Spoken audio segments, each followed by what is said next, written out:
Hello tout le monde, j'espère que vous allez bien, bienvenue sur l'éveil ivoirien et grâce à cette vidéo vous allez savoir pourquoi il ne faut jamais compter sur une province lorsque vous êtes en permis temporaire au Canada.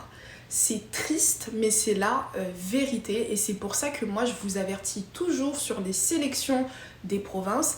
Et je vous explique aussi pourquoi il faut toujours avoir un plan A à Z lorsque vous décidez d'immigrer au Canada. Le patron de Holmes Construction a les plans, mais il aurait besoin de plus de personnel pour construire les maisons.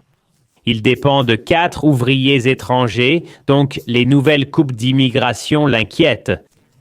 Ça me fait peur car on souffre déjà de pénurie de main-d'œuvre et là on réduit nos sources de travailleurs qualifiés pour combler ces postes.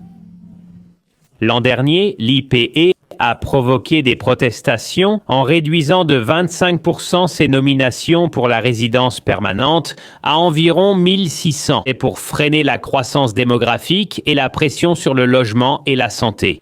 Le fédéral a maintenant demandé à la province de baisser ce chiffre encore plus. Je ne sais pas quels sont les plans pour l'avenir. Cette nouvelle rend Felipe Carvajal nerveux. Arrivé à Surrey de Colombie il y a 1 an pour travailler dans une usine de pommes de terre, il espérait obtenir sa résidence permanente avant l'expiration de son permis de travail.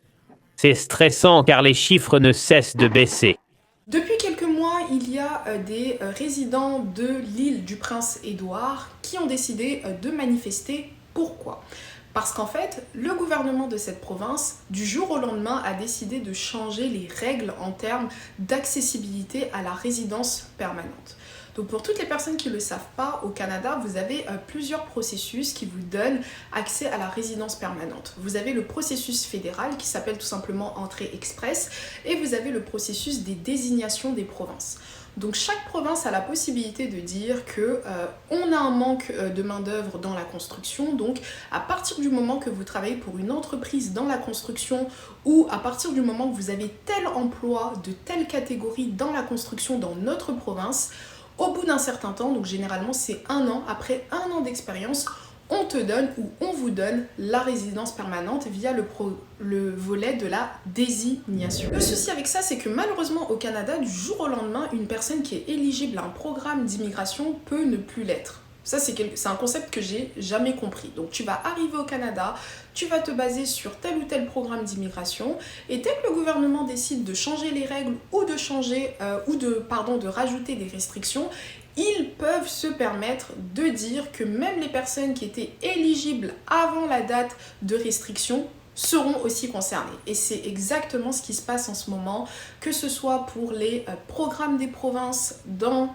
la province de l'île du Prince-Édouard, ou que ce soit pour n'importe quel type de restriction concernant n'importe quel type de permis temporaire ou permanent. Comme vous le voyez dans le mini-reportage que je vous ai placé, les personnes se retrouvent dans une situation extrêmement critique parce qu'ils ont misé toute leur vie au Canada sur un programme de désignation de la province qui était censé leur donner la résidence permanente et que maintenant que l'île du Prince-Édouard n'a plus besoin ou en tout cas a moins besoin d'immigration dans tel ou tel secteur, ils ont décidé que ces gens-là n'étaient plus éligibles à avoir la résidence permanente.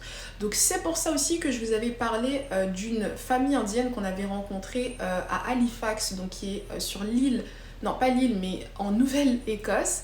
Et en fait ce qui s'est passé, c'est que cette famille, lorsqu'ils sont arrivés au Canada, au bout d'un moment ils se sont retrouvés en Nouvelle-Écosse. Ils ont commencé à travailler dans le domaine de la restauration rapide car c'était éligible pour la désignation de la Nouvelle-Écosse. Et puis finalement, juste avant d'avoir terminé les 1 année ou 2 ans d'expérience leur permettant d'avoir la résidence permanente, Nova Scotia a décidé d'annuler leur programme. Donc du jour au lendemain, ils se retrouvent à devoir changer de plan sans pour autant bénéficier de toute cette expérience de travail ou de tous ces sacrifices qu'ils ont effectués pour être éligibles à un programme qui n'existe plus. Et c'est pour ça que lorsque vous venez au Canada, moi je vous recommande d'avoir un plan A, B, C, D, E, F jusqu'à Z parce que n'importe quoi peut changer pour n'importe qui.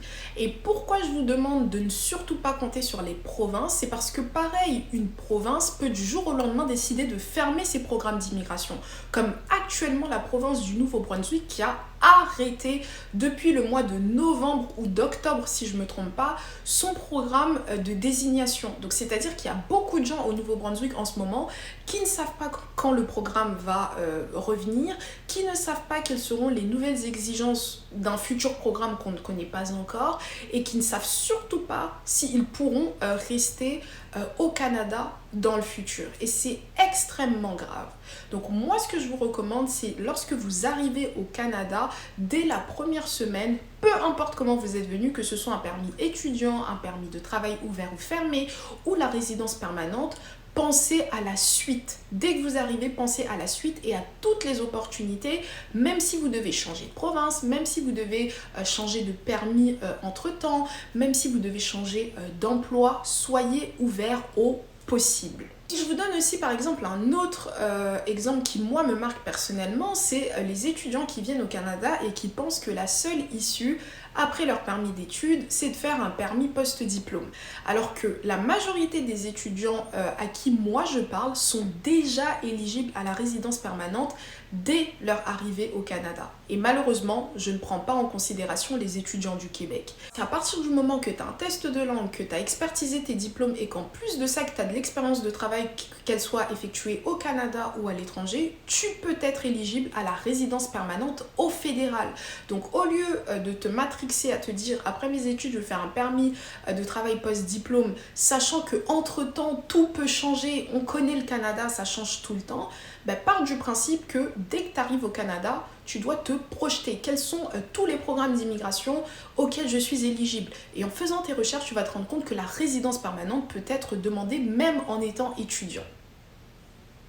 Dans certains cas. J'espère que cette vidéo va vraiment vous ouvrir l'œil et vous faire comprendre que voilà, au Canada, on ne doit jamais mettre tous ses œufs dans le même panier. Ayez toujours des plans à profusion.